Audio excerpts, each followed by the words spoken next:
देखो, अब भाषा में तुमने राष्ट्रभाषा, राज्य भाषा और मातृभाषा ये सब पढ़ा था ना। क्या होता है राष्ट्रभाषा? ठीक है, राष्ट्रभाषा जो राष्ट्र की होती है, ठीक है। और तुम्हारी राज्य भाषा क्या होती है? जो सरकारी कामकाज में हमारी भाषाएं प्रयुक्त होती हैं, उसको क्या कहते थे? राजभाषा। और मातृभाषा क्या होती थी? मातृभाषा वो होती थी जो माँ द्वारा मिली हो, ठीक है, जो हमारी टंग लैंग्वेज बोली जाती है, ठीक है, उसे क्या कहते हैं? मातृभाषा कहते हैं। अब आ गए मानक भाषा पर। मानक भाषा क्या होता है? मानक भाषा, भाषा उसी तरीके से होता है, उसमें कोई चेंजेस नहीं होता है, बस जो लिखने और बोलने की पद्धति होती है ना, थोड़ी सी चेंज हो जाती है। तो मानक भाषा के लिए क्या किया गया था? जैसे कोई भी चाहता था कोई सिंबल लिख लेता था, ठीक है, कोई जहां ऐसे बनाता था, कोई जहां क्या करे, ऐसे करके ऐसे बनाता था।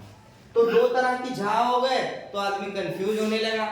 अब इसको क्या पढ़ोगे, इसको क्या पढ़ोगे? किसी में ये लिखा रहता था, किसी में ये लिखा रहता था। तब क्या किया गया? जो हमारे भाषाविद होते हैं, शिक्षाविद होते हैं, और कौन होता है? जो हमारे विद्वान होते हैं, उन्होंने क्या किया? एक निष्कर्ष निकाला और सारों चीजों का क्या कर दिया?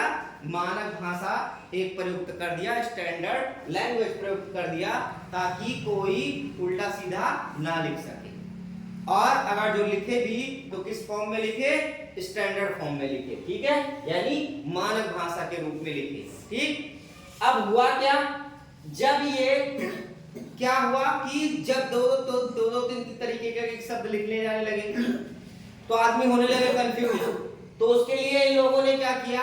भाषा में एक रूपता लाने के लिए, एक रूपता मतलब क्या होता है कि क्लास 1 का भी बच्चा झा ऐसे बनाए, क्लास 2 का भी बच्चा झा ऐसे बनाए, अमघटी का बच्चा भी झा ऐसे बनाए, दिल्ली का बच्चा भी झा ऐसे बनाए, अमेरिका का भी बच्चा झा ऐसे ही बनाए। वो क्या हो गया? स्टैंडर्ड फॉर्म हो गया, ठीक है। तब जाके स्टैंडर्ड फॉर्म हुआ, और स्टैंडर्ड फॉर्म होने के चक्कर में क्या हुआ? ये सारी चीजें लिखी जाने लगी, ठीक है। अब जैसे हम कई बार लिखते हैं गई, तो गई में ऐसे लिखते हैं कि नहीं लिखते हैं, लेकिन उसका शुद्ध फॉर्म क्या होता है? मानक भाषा कैसे लिखी जाती है? गई, जो विद्वानों द्वारा लिखा गया है। ठंड को कैसे लिखते हैं हम लोग? ऐसे लिखते हैं, लेकिन विद्वानों द्वारा क्या लिखा गया है? ऐसे लिखा गया ठंड, ठीक है। अंत कैसे लिखा जाता है? सामान्य रूप से ऐसे लिखते हैं, लेकिन विद्वानों के द्वारा अंत कैसे लिखा गया? ठीक है, आ पर बिंदी लगा, ठीक है। दुख कैसे लिखा जाता है? सामान्य में ऐसे लिखा जाता है, लेकिन जो है विद्वानों द्वारा कैसे लिखा गया? दुख ऐसे लिखा गया। रुपए और रुपए, ठीक है, रुपए और रुपए, ठीक है, रुपए, ठीक है। तो रुपए हो गया और रुपए हो गया, तो दोनों का अलग अलग हो गया। ये हमारा सामान्य भाषा हो गया और ये हमारा मानक भाषा हो गया। ऐसे ही देखे होंगे, शुद्ध दो तरीके से लिखा जाता है।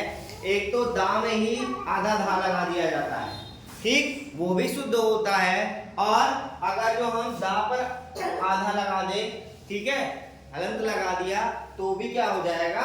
शुद्ध ही कहलाएगा। लेकिन ये हमारा स्टैंडर्ड होता है, मानक भाषा होती है, ये हमारी सामान्य भाषा होती है, ठीक है।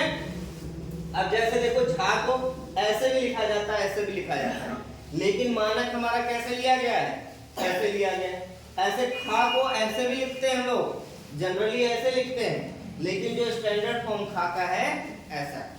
तो ऐसे बहुत सारी चीजें हैं जिनमें एक रूपता लाने के लिए, किसके लिए किया था उन्होंने?